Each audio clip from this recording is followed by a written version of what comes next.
नमस्कार। देश में इस समय बिजली का गंभीर संकट है और ये संकट रोज गहराता जा रहा है। तात्कालिक कारण बताया जा रहा है कि कोयले की कमी की वजह से बिजली का उत्पादन कम हो रहा है। बहुत से जो बिजली घर हैं वो बंद भी हो रहे हैं। ये समस्या कितनी गंभीर है और इसका वास्तविक कारण क्या है? आज हम इस पर बातचीत करेंगे और बातचीत के लिए हमारे साथ हैं हिंदुस्तान में बिजली इंजीनियरों के राष्ट्रीय नेता शैलेंद्र दुबे जी और वरिष्ठ पत्रकार कुमार भवेश चंद्र जी। सबसे पहले तो शैलेंद्र जी, आपका स्वागत है कार्यक्रम जी, में। जी, और नमस्कार। ये बताएं कि वास्तव में संकट कितना गंभीर है बिजली की उपलब्धता का इस समय। बिजली की उपलब्धता का संकट तो बहुत गंभीर है रामदत्त जी। वह इस दृष्टि से गंभीर है कि देश के करीब 15-16 प्रांतों में ग्रामीण क्षेत्रों में 10 घंटे से 17 घंटे 18 घंटे तक की कटौती हो रही है। उत्तर प्रदेश में ही ग्रामीण क्षेत्रों में जो शेड्यूल है 18 घंटे बिजली देने का है, लेकिन जो आंकड़े हैं यहाँ पर हेडक्वार्टर के, वह 9 घंटे बिजली दे रहे हैं। तो ये यहाँ से है, कुछ लोकल फॉल्ट भी होती है। तो बिजली की आपूर्ति और बिजली की मांग में अंतर है। और कल पूरे देश के पैमाने पर 2,07,000 मेगावाट तक बिजली की डिमांड मीट की गई है। और ये उम्मीद की जा रही है कि मई के महीने में यह बिजली की मांग पूरे देश के पैमाने पर 2,15,000 मेगावाट से 2,20,000 मेगावाट तक जाने वाली है।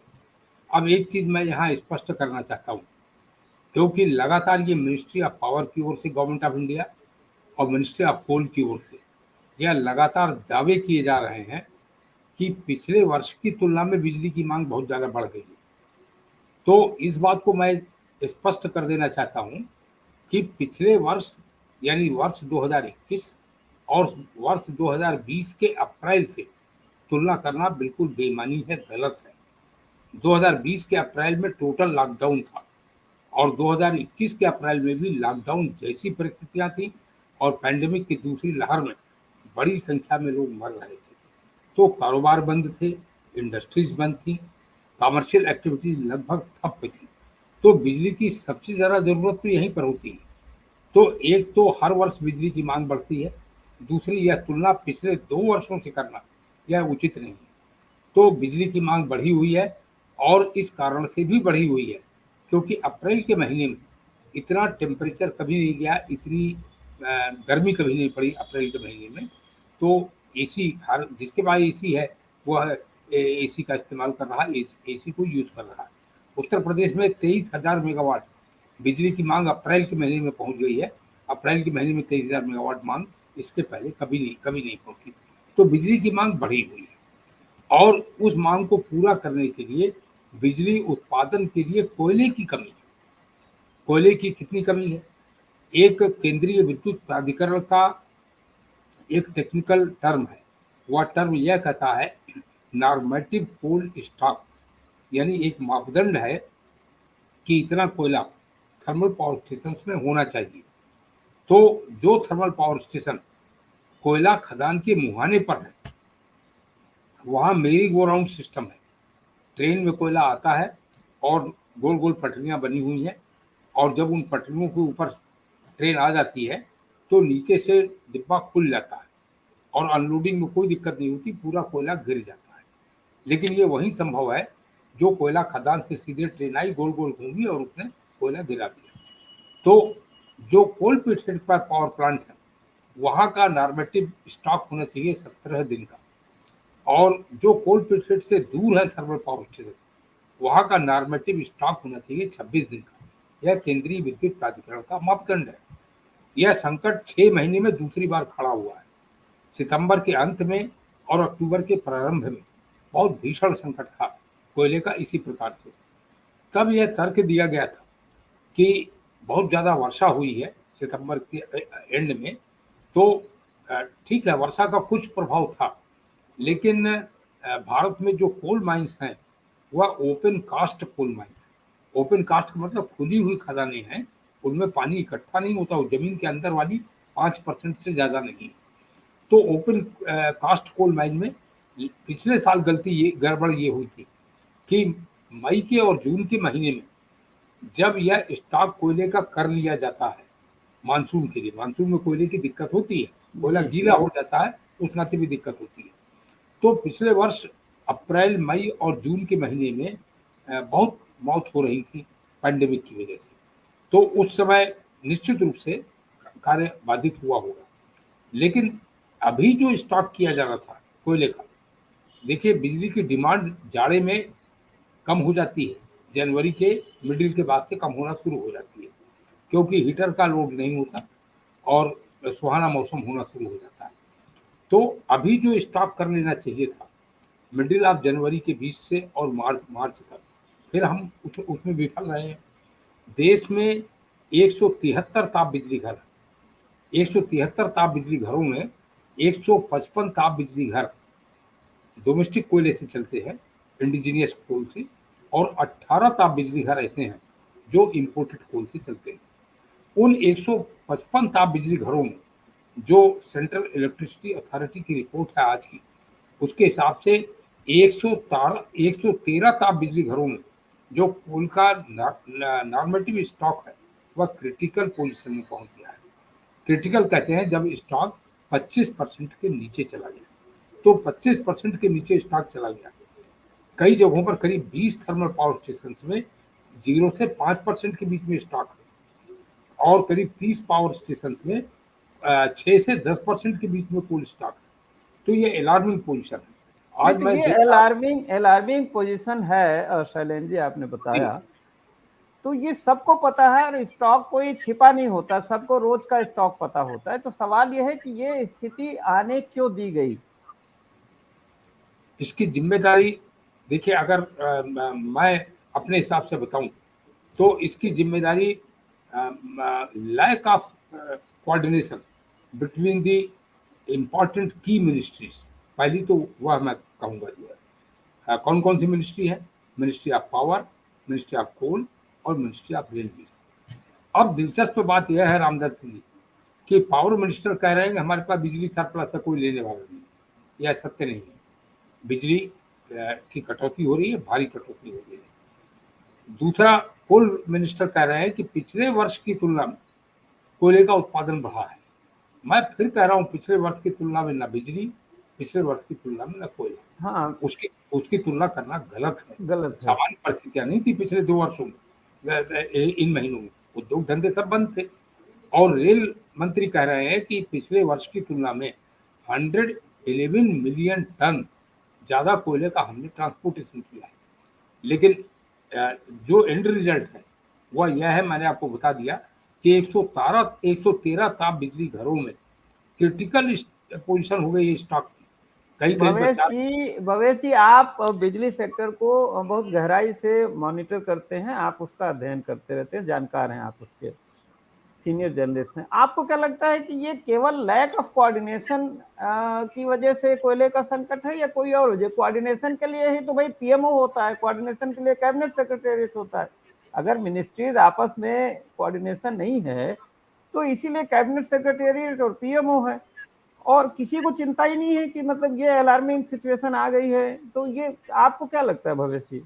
बहुत सारी जो दिक्कतें हैं उसके बारे में शैलेंद्र जी ने बताया कि जो व्यवस्थागत दिक्कतें हैं, लेकिन आप जब बिजली की बात करते हैं तो बिजली एक ऐसा आइटम है जो जिसकी डिमांड लगातार बढ़ रही है। हमारी आबादी बढ़ रही है, हमारी रिक्वायरमेंट बढ़ रही है, और डोमेस्टिक पावर भी चाहिए और इंडस्ट्रियल पावर भी चाहिए, और सबकी डिमांड बढ़ रही है। और इसके बारे में अगर हमें सतत बिजली आपूर्ति करना है तो एक प्लानिंग चाहिए होता है, एक फोरसाइट चाहिए होता है। हम जब राजनीतिक रूप से देखते हैं बिजली के बारे में, जब नेताओं की बात सुनते हैं, अभी चुनाव था उत्तर प्रदेश में भी 5 राज्यों में, कितने राज्यों में आपने देखा होगा कि फ्री बिजली की बात हो रही थी। सभी पार्टियां आके और सत्ता में कह रही थी कि हम फ्री बिजली दे दें, और हम लोग मई अभी आया नहीं है, अभी उत्तर प्रदेश में जो अभी मुख्यमंत्री है तो कह रहे थे कि मई जून में हम यहाँ पे शिमला ला देते हैं। तो हम तो स्थिति पैदा हो गई है, बिजली नहीं है, तो पता नहीं अगले महीने, कल से जब मई शुरू हो जाएगा, शिमला लाने की कोशिश वो करेंगे। प्लानिंग इसमें जो है बहुत बड़ा फैक्टर है।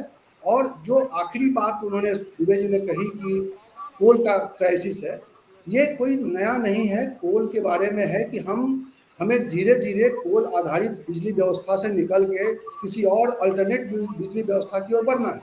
और प्रधानमंत्री नरेंद्र मोदी तो इसी के लिए जाने जाते हैं। गुजरात में उन्होंने एक नया मॉडल खड़ा किया कि वैकल्पिक ऊर्जा को लेकर वहाँ बहुत काम हुआ, लेकिन देश के प्रधानमंत्री के तौर पर वो किसी दूसरे कामों में लग गए हैं। अब बिजली उनकी प्राथमिकता नहीं है, और इसी की वजह से मुझे लगता है कि सरकार जो है पावर को लेकर, मतलब बिजली को लेकर, पावर सत्ता की बात नहीं कर रहा हूँ मैं, बिजली को लेकर बातें बहुत करती है, लेकिन बिजली को लेकर काम बहुत ही कम हुआ है। और जो कोऑर्डिनेशन की बात कर रहे हैं, वो कोऑर्डिनेशन इतना लचर है जिसका नतीजा इस वक्त हम लोग सब भुगत रहे हैं। और इंडस्ट्री, गुजरात में खबर ये आ रही है कि गुजरात में इंडस्ट्रीज को बंद करने के लिए कहा गया है कि कुछ दिन शट डाउन कर लीजिए ताकि रिक्वायरमेंट को फुलफिल किया जा सके। तो हम कहाँ पहुंच गए, और ये योजनाओं की वजह से भवेश जी देखिए, भवेश जी, सौर ऊर्जा में जाना, पवन ऊर्जा में जाना, रिन्यूएबल एनर्जी में जाना, वो धीरे धीरे का एक लंबा टाइम है। दूसरा, आज इमरजेंसी की वजह से आप कहें कि भाई दफ्तर का टाइम बदल लीजिए, सुबह 2 बजे तक कर लीजिए, बड़े बड़े मॉल बाजार का टाइम आप घटा दीजिए, 6 बजे तक कर लीजिए, 7 बजे, तो वो एक अलग बात है।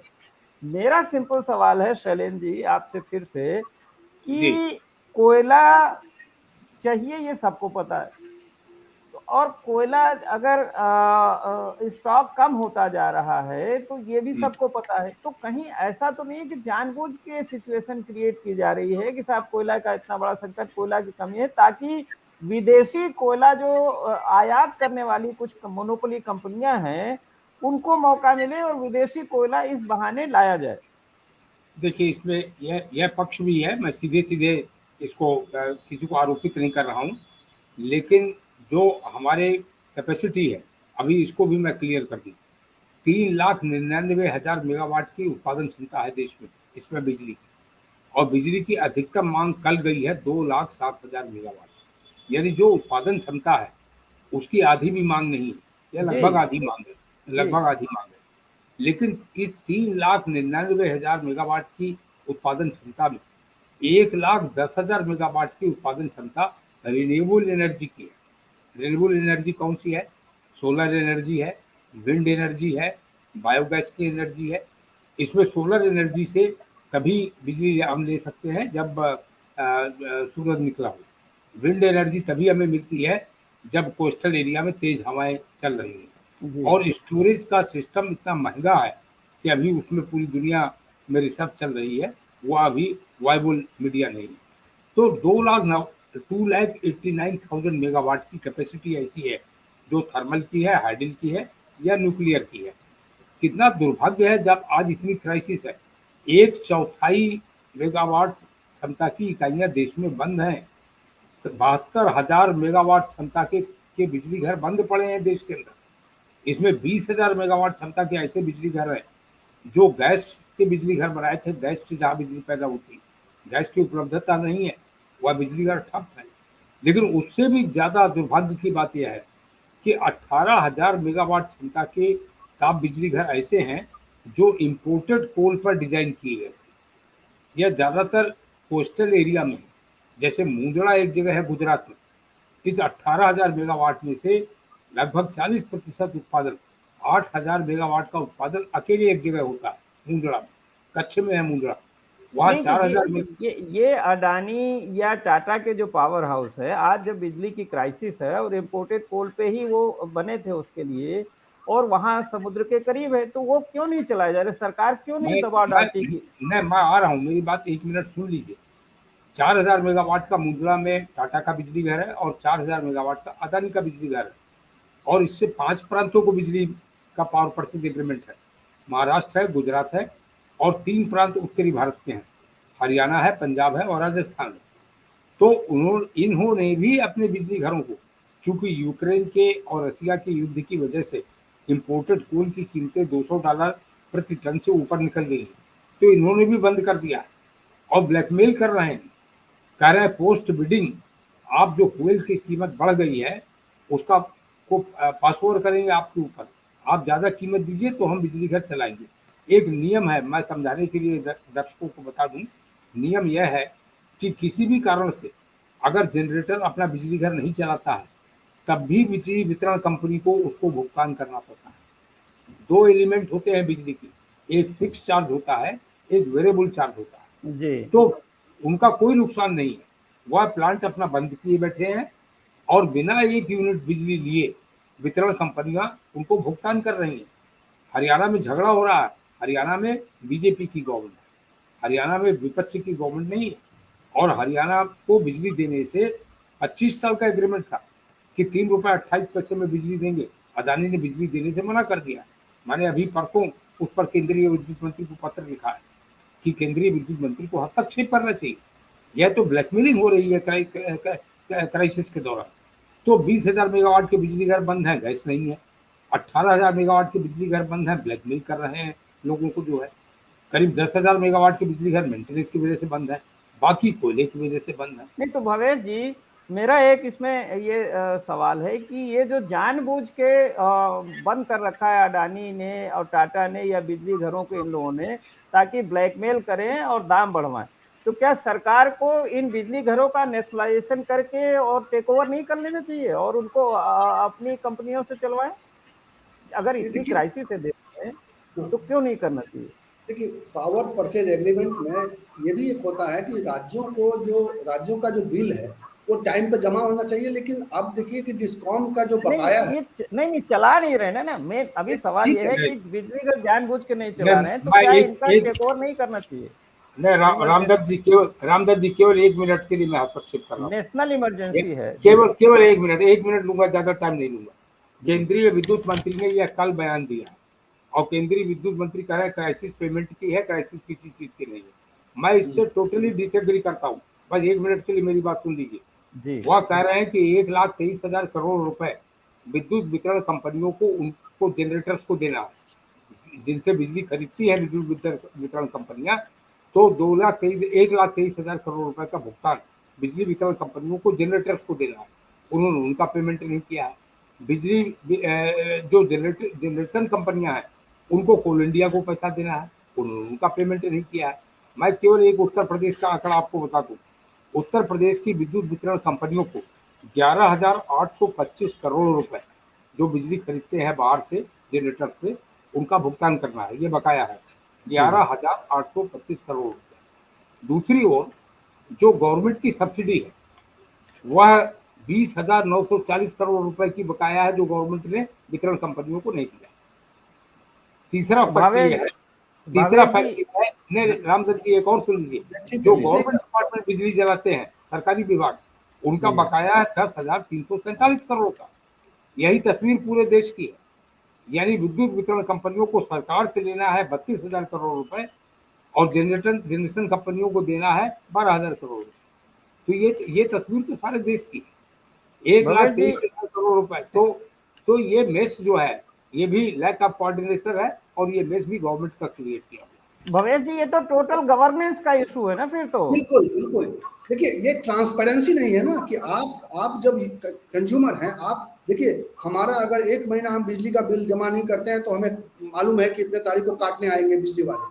लेकिन आप देखिए कि कैसे बैकलॉग रहता है। तो बिजली के धंधे में जो ये काम है, ट्रांसपेरेंसी कौन लाएगा? ये पॉलिटिकल सिस्टम लाएगा। और पॉलिटिकल सिस्टम ने इसको सिर्फ एक पॉलिटिकल इशू बनाया हुआ है। इसको इसको एक मैनेजरियल तरीके से इसको हैंडल नहीं किया जाता है।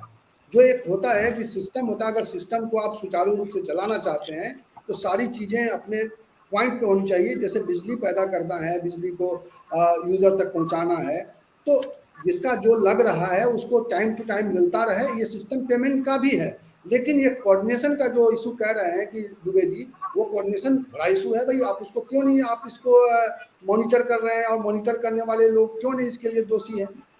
वो उन्हीं की वजह से आज ये क्राइसिस है, क्योंकि उन्होंने एक तो असेसमेंट नहीं किया है कि चीज़ों को कि कैसे हमारी डिमांड बढ़ेगी और उसको फुलफिल करने के लिए हमें क्या क्या चीज़ें करनी पड़ेगी।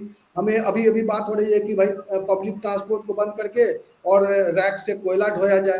तो ये तो मालूम था ना कि ये तो बात पहले से चल रही थी कि इस बार गर्मी भी बहुत पड़ेगी, क्योंकि सर्दी पड़ी थी तो गर्मी भी होगी। तो सारा जब सिस्टम आपके पास है, सारी टेक्नोलॉजी है, जब आप मौसम के बारे में अनुमान कर लेते हैं, और वैसे भी एक जनरल आइडिया भी होता है कि भाई मई जून में रिक्वायरमेंट बढ़ जाती है पावर की, उसके हिसाब से प्रोडक्शन होना चाहिए, उसके हिसाब से सारा सिस्टम बनना चाहिए। तो जो लोग बैठे हैं सत्ता में, जो लोग इसको प्लानिंग से जुड़े हुए लोग हैं, वो इसके दोषी हैं, और आम पब्लिक तो सफ़र कर रही है। हम और आप और इंडस्ट्री और पूरा देश सफ़र कर रहा है। सिर्फ देखिए, हमारे यहाँ बिजली नहीं आती है, 2 घंटे हम गर्मी में रहते हैं, ये बड़ी बात नहीं है। बड़ी बात ये है कि इससे हमारा विकास थम जाता है, इससे हमारा विकास रुक जाता है। जो इंडस्ट्रीज को जो इम्पैक्ट आ रहा है, ये इम्पैक्ट लंबे समय तक ये दिखाई देगा। हम और नहीं, एक आप तो तो ये गर्मी नहीं, सह भी नहीं। ये भी है, साथ में एक इशू ये भी है कि जब हमको मालूम है कि बिजली का संकट हमेशा, जब से हम पत्रकारिता कर रहे हैं, बिजली का संकट किसी न किसी वजह से रहता ही रहता है, कभी ये वो। तो आप सवाल ये है कि आप बाजारों को इस तरह से क्यों डेवलप कर रहे हैं, इतने शीशे मॉल क्यों लगा रहे हैं, घरों को आप डिजाइन इस तरह की सारी मल्टी स्टोरी क्यों, आप पूरी लाइफस्टाइल, पूरी बाजार, पूरा ऐसा तरीका बना रहे हैं कि बिजली के बिना काम ही ना हो, तो आप खुद ही इन्वाइट कर रहे हैं। एक बात, दूसरी बात जो सबसे गंभीर आपने कही शैलेंद्र जी, कि जो स्थापित क्षमता है उस कहीं ज्यादा है, उसके अनुपात में मांग अभी बहुत कम है, और हमारे बिजली घर बंद है, कहीं गैस की वजह से बंद है, कहीं कोयले की वजह से बंद है, और कहीं इन लोगों ने खुद बंद कर दिए हैं जो बिजली कंपनियों के मालिक है। एक सवाल ये भी उभरता है कि ये जो 3 याद होगा कि बिजली रिफॉर्म्स के नाम पर आप लोगों ने मेरे ख्याल से इसका विरोध भी किया था जब ये तोड़ा जा रहा था, कैलिफोर्निया के नकल करके, अमेरिकन नकल करके तोड़ा जा रहा था कि साहब जनरेटिंग कंपनी अलग होगी, ट्रांसमिशन अलग होगी, डिस्कॉम अलग होगी। तो आपस में इसीलिए तो भाई तब कोऑर्डिनेशन होता था, एक ही जिम्मेदार अथॉरिटी होती थी कि भाई वो पैसा इधर जाना, जनरेशन में जाना, ट्रांसमिशन में जाना या डिस्कॉम में जाना, वो सुनते थे। क्या आपको नहीं लगता कि अब पीछे मुड़ के देखने से कि ये फैसला गलत था, और ये जो तीनों काम है एक छतरी के नीचे होने चाहिए ताकि ये कोऑर्डिनेशन का अभाव ना हो? बिल्कुल ठीक कर रहे हैं आप, यह फैसला बिल्कुल गलत था, और यह किसी एक्ट में लिखा भी नहीं है। इलेक्ट्रिसिटी एक्ट 2003 में लिखा है कारपोरेटाइजेशन करने के लिए, अनबंडलिंग करने के लिए नहीं लिखा है। पहली बार यह स्टैंड लिया केरल की गवर्नमेंट ने, अच्युतानंदन वहाँ के चीफ मिनिस्टर थे, उन्होंने कहा केरला स्टेट इलेक्ट्रिसिटी बोर्ड को हमने कारपोरेटाइज कर दिया और उसका नाम कर दिया KSEB लिमिटेड, और जनरेशन ट्रांसमिशन डिस्ट्रीब्यूशन एक साथ है वहाँ पर। केरल देश के उन प्रांतों में है जहाँ सबसे अच्छी बिजली व्यवस्था चलती है, क्योंकि सिचुएशन जैसे भी कैसी रही। मैं आपको एक उदाहरण देके बताऊं, 243 करोड़ रुपए का भुगतान करना है विद्युत उत्पादन निगम को, उत्तर प्रदेश के कोल इंडिया को करना है। विद्युत उत्पादन निगम मुनाफा कमाने वाली कंपनी है, और विद्युत उत्पादन निगम को 6000 करोड़ रुपए लेना है विद्युत वितरण कंपनियों से उत्तर प्रदेश की, क्योंकि उत्पादन निगम उनको बिजली बेचता है। तो वो मुनाफा भी कमा रहा है, मुनाफे पर टैक्स भी दे रहा है, और उसको उसका ड्यू पैसा भी नहीं मिल रहा है, और वो उसका भुगतान नहीं कर पा रहा, तो कोल इंडिया लिमिटेड से कोयला भी नहीं। तो नहीं, लेकिन आप जो, हाँ, अनबंडलिंग जो हुई, अलग अलग किया गया, एक तो ये, लेकिन आपका ये कहना है कोऑर्डिनेशन नहीं। जो पावर मिनिस्टर है, चाहे केंद्र में हो चाहे राज्य में, उसके अंडर तो तीनों होते हैं ना, उसके अंदर तो भाई बिजली, रामचंद्र जी, उत्तर प्रदेश में तो चेयरमैन ही एक है। वही मैं कह रहा हूँ, एक चेयरमैन आईएएस है, वो जनरेशन के भी चेयरमैन है, ट्रांसमिशन के भी चेयरमैन है, डिस्ट्रीब्यूशन के भी नहीं, और चेयरमैन के अलावा मंत्री भी एक ही होता है, दिल्ली में भी एक है, यहाँ भी होता है। तो ये मुझे तो लगता है कि इसके पीछे कोई बड़ी साजिश है, और साजिश कोई ना कोई ये आर्थिक वित्तीय है। मुझे तो लगता है कि ये जो विदेशी कोयला को घुसाने का सीधा सीधा, मुझे तो लगता है ये जानबूझ के क्राइसिस क्रिएट की जा रही है कि विदेशी कोयले का आयात बढ़े। आपका क्या इस पे कहना है? मैं सहमत हूँ, एक मिनट और बता दूं आपको, मैं सहमत हूँ आपकी बात से, क्योंकि एक और केंद्रीय विद्युत मंत्री RK सिंह साहब ये बयान दे रहे हैं कोयले का कोई संकट नहीं है। दूसरी ओर 12 अप्रैल को उन्होंने देश के सभी जनरेशन कंपनियों को, चाहे वो सरकारी क्षेत्र की है चाहे निजी क्षेत्र की है, उनको एडवाइजरी दिया है, राइटिंग में भेजा एडवाइजरी, कि कोयले की कमी को देखते हुए 10% इम्पोर्टेड कोल की ब्लेंडिंग करनी। तो दोनों में से एक ही बात तो सही होगी। अगर कोयले का संकट नहीं है तो ब्लेंडिंग की सलाह क्यों दी गई? और उत्तर प्रदेश में उसका टेंडर भी होने जा रहा था, अभी रेगुलेटरी कमीशन में विवाद उठ गया, उसकी वजह से रुका हुआ है। और 10% कोयले की ब्लेंडिंग करने पर उत्तर प्रदेश जैसे राज्य में 90 पैसे से 110 पैसे तक बिजली की लागत बढ़ जाएगी, और उस लागत का भुगतान कौन करेगा? कॉमन कंज्यूमर करेगा, और किसी को नहीं करना है, और इम्पोर्टेड कोल की खपत भी आ जाएगी। तो कहीं ना कहीं कुछ गड़बड़ है। मैं सीधे आरोप किसी पर नहीं लगा रहा हूँ, लेकिन चीजें बहुत स्ट्रेट नहीं। भवेश जी। देखिए जी, देखिए क्या है ना, कोयला, भारतीय कोयला के बारे में माना ये जाता है क्योंकि हमारी कोयला निकालने की जो टेक्नोलॉजी है हमारे पास, उसमें कोयला बहुत टूट जाता है और कहते हैं एश फैक्टर ज़्यादा है, और विदेशी कोयला जो आता है उससे एश फैक्टर मतलब उससे राख कम बनता है और उत्पादन ज़्यादा होता है, तो ये एक है। लेकिन इस तरह की बातें हम लोग पता नहीं कितने सालों से कर रहे हैं। मैं तो पावर कवर करता था कभी, एनर्जी सेक्टर, आज मुझे लगता है कि 15 साल हो गए। 20 साल पहले एनरॉन इशू जो आया था उस समय ये सब बातें होती थी।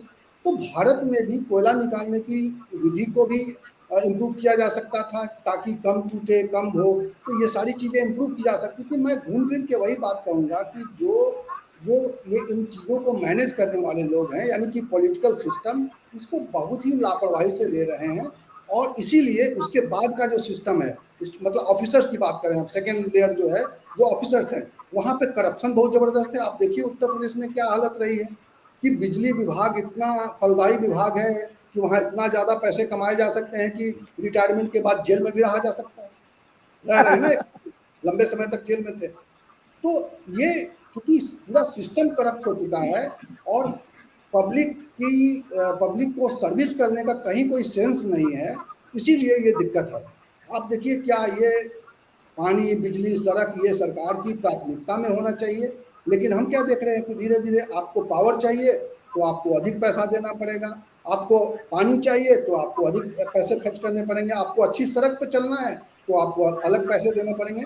हमें भारत को एक सामान्य देश के रूप में डेवलप करने के लिए विकास विकास विकास बहुत चर्चा होती है, लेकिन जिस तरह का सिस्टम क्रिएट किया जा रहा है ना, ये कुछ खास लोगों के लिए अभी भी देखिए क्या है, अभी भी बिजली की कटौती है, लेकिन शहरों के लोग अपेक्षाकृत गांवों के मुकाबले, भारत गांवों का देश है, लेकिन कटौती ज़्यादा कहाँ हो रही है, गांवों में। परेशानी कहाँ हो रही है, ज़्यादा गांवों में। जो इंडस्ट्री का जो काम रुक रहा है, जो प्रभावित हो रहा है, ये इम्पैक्ट जो आएगा, इसका असर कितना होगा, सब पे होगा। तो ये जो सिस्टम है, इस चीज़ को भाई कौन समझ रहा है? हम सीधे सीधे पॉलिटिक्स समझते हैं, और पॉलिटिकल सिस्टम किस तरह से हम लोगों को बेवकूफ़ बनाता है, किस तरह से ब्लफ करता है, किस तरह से जनता को चीट करता है, उसका एक नज़ीर है। अभी बिजली बिजली हल्ला हो रहा है, हम लोग भी चर्चा कर रहे हैं, तमाम चैनलों पर भी चर्चा चल रही है, और ये 15 दिन के अंदर, 20 दिन के अंदर सारा सिस्टम ये सब खत्म हो जाएगा।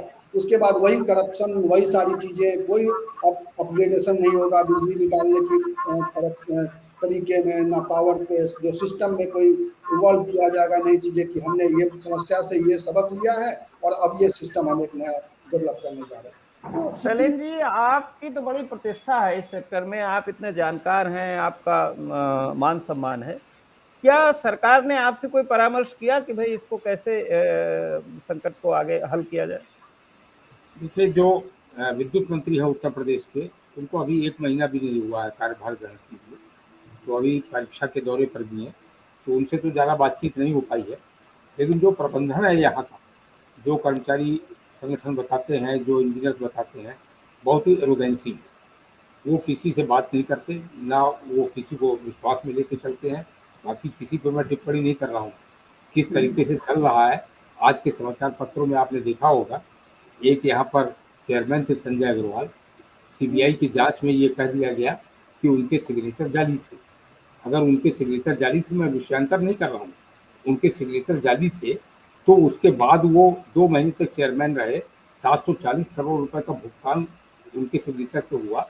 तो जाली सिग्नेचर से तो भुगतान किसको कर रहे थे? लेकिन फिर भी मैं विषयांतर नहीं कर रहा हूँ। मेरा साफ शब्दों में कहना है कि टेक्निकल डिपार्टमेंट है, और इस डिपार्टमेंट को ब्यूरोक्रेसी के सहारे अगर छोड़ा जाएगा तो इसी प्रकार की परिस्थितियाँ होंगी। टेक्निकल डिपार्टमेंट को टेक्निकल लोगों के द्वारा ही मैनेज किया जाना चाहिए, योग्य लोग हों, एक कमेटी के थ्रू चयनित हो गया, ईमानदार लोग। अब आप प्रधानमंत्री जी देखिए, इस देश में हर चीज का इलाज प्रधानमंत्री जी के पास है, और बिना उनके पत्ता हिलता नहीं, खास करके पॉलिसी डिसीजंस में।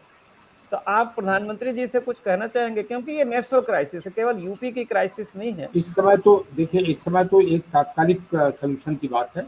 तो मेरी माननीय प्रधानमंत्री जी से ये अपील है कि कोई स्टीयरिंग कमेटी होनी चाहिए जो इमीडिएटली कोऑर्डिनेशन को इम्प्रूव करे between ministry of power, ministry of coal and ministry of railway, जिससे ये क्राइसिस जो है इससे निकले। क्योंकि अगला आने वाला महीना जो कल से प्रारंभ हो रहा है, वह बिजली की दृष्टि से टफ टाइम होगा।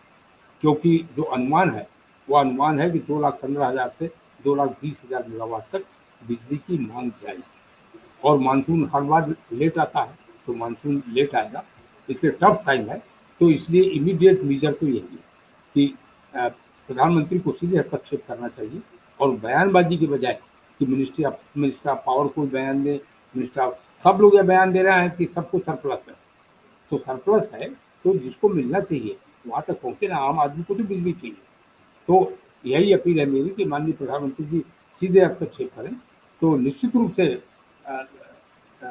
कोयला मिल सकता है। भवेश जी, एक चीज आखिर में आपसे पूछूंगा, टिप्पणी आपकी, कि क्या, जैसे बहुत लोग ये कहते हैं कि इस सरकार में ब्यूरोक्रेसी बहुत हावी है, और शैलेंद्र जी ने भी कहा कि भाई टेक्नोक्रेट जिसका जो काम है उसके बजाय हर जगह कुछ चंद ब्यूरोक्रेट हावी हैं, यहाँ भी दिल्ली में भी, और बिजनेस लॉबीज बहुत हावी हैं हर चीज में, गैस हो, पेट्रोल हो, बहुत सारी चीजों में वही लोग, ऐसा माना जाता है कि निर्णय को प्रभावित करते हैं। तो क्या आपको लगता है कि ये बिजली का जो संकट है वो भी इसीलिए है कि ब्यूरोक्रेसी और बिजनेस लॉबी बहुत हावी है सरकार पे, और सरकार स्वतंत्र रूप से जनहित के मुद्दों पर ठोस निर्णय नहीं ले पा रही? जैसे ये कैसे हिम्मत पड़ सकती है किसी कि जब बिजली का देश में इतना बड़ा एनर्जी क्राइसिस हो और बिजली कारखाने बंद कर दिए जाए, ब्लैकमेल करेंगे? बस यही है कि ये सही कह रहे हैं दुबे जी, सही कह रहे हैं बिल्कुल कि ये ऐसे फील्ड हैं जहाँ पे टेक्नोक्रेट्स यानी कि जो स्पेशलिस्ट हैं, एनर्जी सेक्टर के स्पेशलिस्ट हैं, वो अच्छी राय दे सकते हैं, बजाय इसके कि या फिर कोई तैयार हो। जैसे एक यहाँ एक पेट्रोलियम सेक्रेटरी रहे हैं जो पुलिस सर्विस में रहे हैं, लेकिन उनका एक एक्सपर्टीज हो गया था खेलकर, उनके नाम से कमेटी बनी पेट्रोलियम सेक्टर में। तो ऐसे एक्सपर्ट, या तो एक्सपर्टीज आप डेवलप करिए, आप आईएएस को एक्सपर्ट्स बनाइए जो पावर सेक्टर में एक्सपर्ट्स हों, जो समझते हो सारे प्रॉब्लम्स को, सारे टेक्निकलिटीज को, और वो उसको रन करें। अदरवाइज क्या आप ताश के पत्ते की तरह बाकी चीज़ों को जैसे फेंकते हैं वैसे फेंक देते हैं, और उनको कुछ भी मालूम नहीं आता, वो सीखते हैं और तब तक उनका विभाग बदल जाता है। तो या तो एक एक्सपर्ट ग्रुप हो जो एक अस्थाई हो, और उनके मदद से कोई नया ब्यूरोक्रेट आए और वो चलाए, या फिर आप ब्यूरोक्रेसी में इस तरह के स्पेशलाइजेशन को डेवलप करिए। और नहीं तो इसी तरह की समस्या होगी, इसी तरह की हम लोग बातचीत करते रहेंगे, और इन जो जो प्रोफेशनल लोगों का जो पीड़ा होती है कि भाई ये सब कुछ हम हैंडल कर सकते हैं, इस चीज़ों को हम पटरी पर ला सकते हैं, लेकिन हमारी कोई सलाह ही नहीं मानी जा रही है, हमारी बात ही नहीं मानी जा रही है, पॉलिटिशियंस अपनी चला रहे हैं, और जो ब्यूरोक्रेसी में बैठा है चूँकि उनके संबंध उनके पॉलिटिकल लीडर से अच्छे हैं, इसलिए वही सब कुछ प्रभावी भूमिका में है, और वो अपनी मर्जी से हाँकता है सारी चीज़ों को। तो इसीलिए ये सारी समस्या होती है, और इसीलिए जनता भुगत रही है ये सब कुछ। आप भवेश जी टाल गए मेरा सवाल, क्या बिजनेस लॉबी हावी है इस सरकार पे फैसलों में? शैलेंद्र जी आप बोलेंगे कुछ? नहीं, मैं टाल नहीं रहा हूँ। देखिए बिजनेस लॉबी बहुत पहले से हावी रही है, बिजनेस के अपने इंटरेस्ट होते हैं। और देखिए आप जितने भी पावर प्रोजेक्ट हैं, एक बड़ा मेजर प्रोजेक्ट है और उससे जुड़ा हुआ, देखिए आप क्या है, आज की तारीख में अडानी भी इस मैदान में कूद पड़े हैं। क्यों कूद पड़े हैं? क्योंकि उनका पावर सेंटर के साथ उनका अच्छा रिलेशन है। तो पावर, ये देखिए कॉरपोरेट्स तो हावी रहते हैं, लेकिन अगर एक्सपर्ट्स को, उनको भी फायदा होना है और पब्लिक को भी हम सहायता करना है। तो ये सिस्टम कोई नया नहीं है, ये पावर बहुत पहले से हावी रहते हैं, सब कुछ रहता है, लेकिन एक सिस्टम ऐसा जनरेट किया जा सकता है, एक ऐसा सिस्टम बनाया जा सकता है जिसमें लोगों तक चीज़ें पहुँचे। और ये इस वक्त ठीक है, बहुत हावी है। आप देख रहे हैं कि हर चीज़ में अडानी घुसे हुए हैं, उनकी एक्सपर्टीज हो कि नहीं हो एयरपोर्ट में, लेकिन सारे एयरपोर्ट उनके नाम होंगे। पेट्रोलियम में उनका एक्सपर्टीज हो कि नहीं हो, लेकिन उनको पता चला कि अप स्ट्रीम के और डाउन स्ट्रीम के तमाम पेट्रोलियम कंपनियां बना सकते हैं, डिफेंस में उनको ला सकते हैं। तो ये तो पावर, जिसका पावर के साथ अनाज खरीद भी वही कनेक्शन। करेंगे, अनाज खरीद भी वही करेंगे वही हाँ, लोग। तो चलिए, क्योंकि बहुत बहुत बहुत धन्यवाद शैलेंद्र जी आपका और भवेश जी आपका। और हम उम्मीद यही करेंगे कि भाई सरकार, ये इतना नेशनल क्राइसिस बनता जा रहा है बिजली का मामला, और पहले कहा जाता था कि साहब पॉलिसी पैरालिसिस है, कोई निर्णय नहीं होते हैं, तो अब तो ये काम करने वाली सरकार है। कम से कम इस तरह का लैक ऑफ कोऑर्डिनेशन या इस तरह की गैर जिम्मेदारी, ये तो एक क्रिमिनल नेग्लिजेंस है कि भाई आप कोयला घर में 0% या 25% नहीं है, तो मैं तो इसको लैक ऑफ कोऑर्डिनेशन के बजाय ये क्रिमिनल नेग्लिजेंस है, इसकी जिम्मेदारी फिक्स होनी चाहिए, और जल्दी से जल्दी इस देश को इस तरह के और समस्या से निजात मिलना चाहिए, क्योंकि एक तरफ हम चाहते हैं कि रोजगार पैदा हो, मैन्युफैक्चरिंग बढ़े, और अगर हम एक मैसेज रोज यही देंगे कि पावर क्राइसिस है, तो कौन आएगा हमारे यहाँ इन्वेस्टमेंट करने और रोजगार को लिए उद्योग लगाने के लिए।